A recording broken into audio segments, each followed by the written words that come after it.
Here we are at the end of 2024.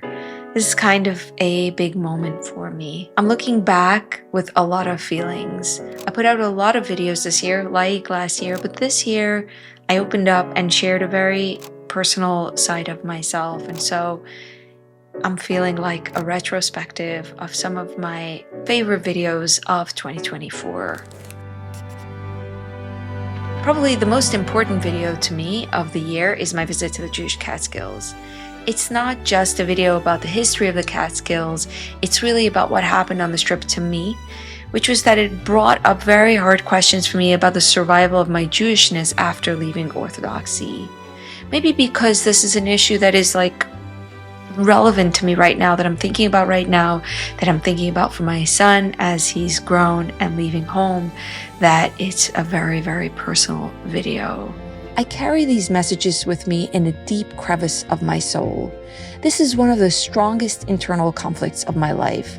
I don't think about God, faith, and religion in terms of where I come from. I think about what it means to survive. The video showing how Hasidic kids entertain themselves without TV, without internet, the games that they play after school hours, it was such a labor of love. It's short and sweet, and I think a very interesting countercultural example in New York City. The children are everywhere. They are all incredibly busy, sweaty, red-faced, entertaining themselves in the evenings. This year, I covered Hasidic sects, what they are, what the sects are, like Satmar, Lubavitch, these groups, in a longer video, but also in an animated short. I am so excited to have had the opportunity to work with an animator. I think it's great, and I'm hoping and praying that this video will get more views. Each Hasidic tzaddik led his own group, his own sect. There were many sects. Each sect is usually named for the place that the group is from. Satmar, Lubavitch, Bobov, these are all locations in Eastern Europe. I realized I was a performer before I even realized I existed. Of my interviews this year, a highlight has been to talk to the amazing singer and comedian Ricky Rose. Not only did we talk, she also sang in Yiddish.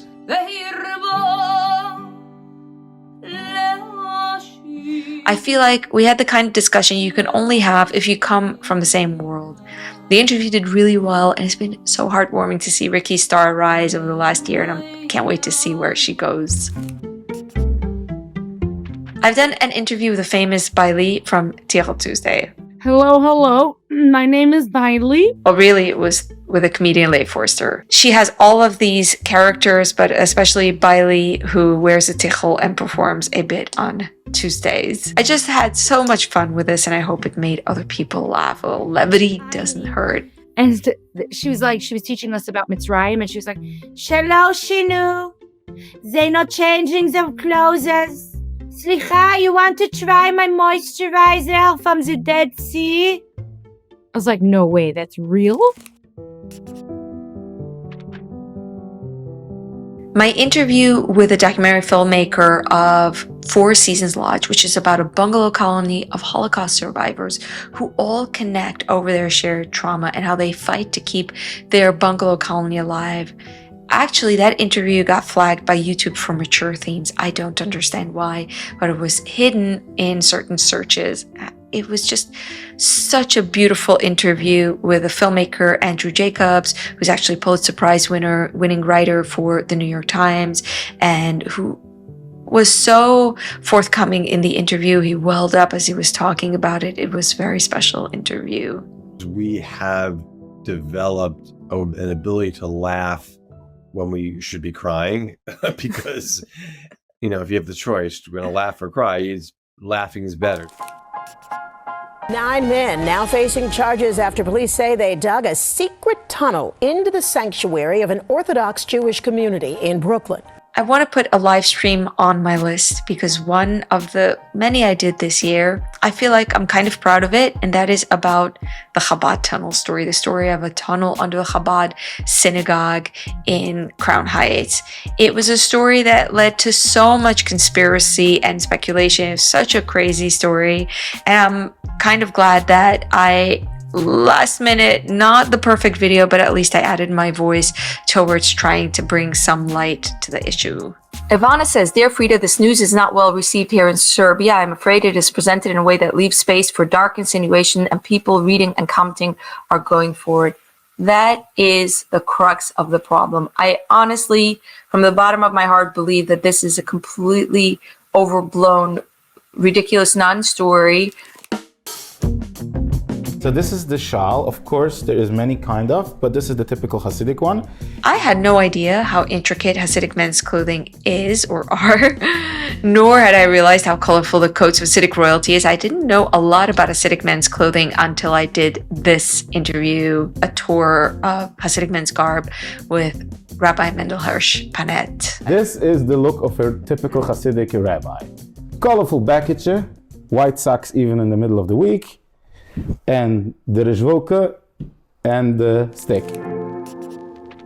How did you come to have an apartment in the middle of like Hasidic Williamsburg? I really enjoyed making my video with a non-Jewish couple that lives in Hasidic Williamsburg in a Hasidic apartment building in the heart of the community.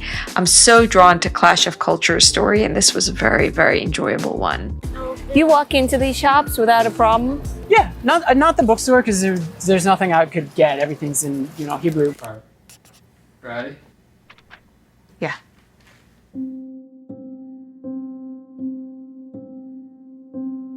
Finally, I will end my list with my reading of my essay, The Get. This is a very personal video about my leaving the Hasidic community and what my experience was like getting the get, which is a religious divorce.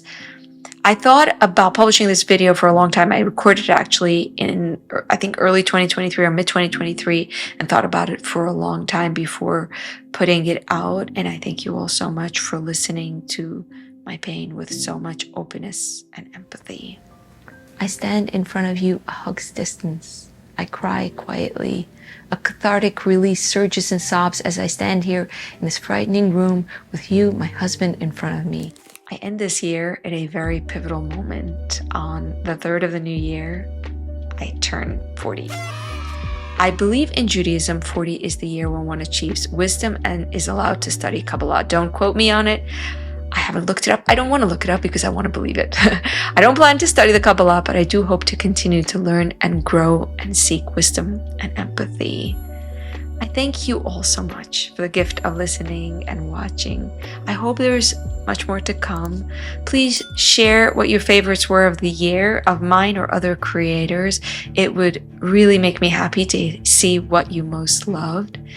And lastly, if you celebrate, I want to wish you happy holidays and a happy new year.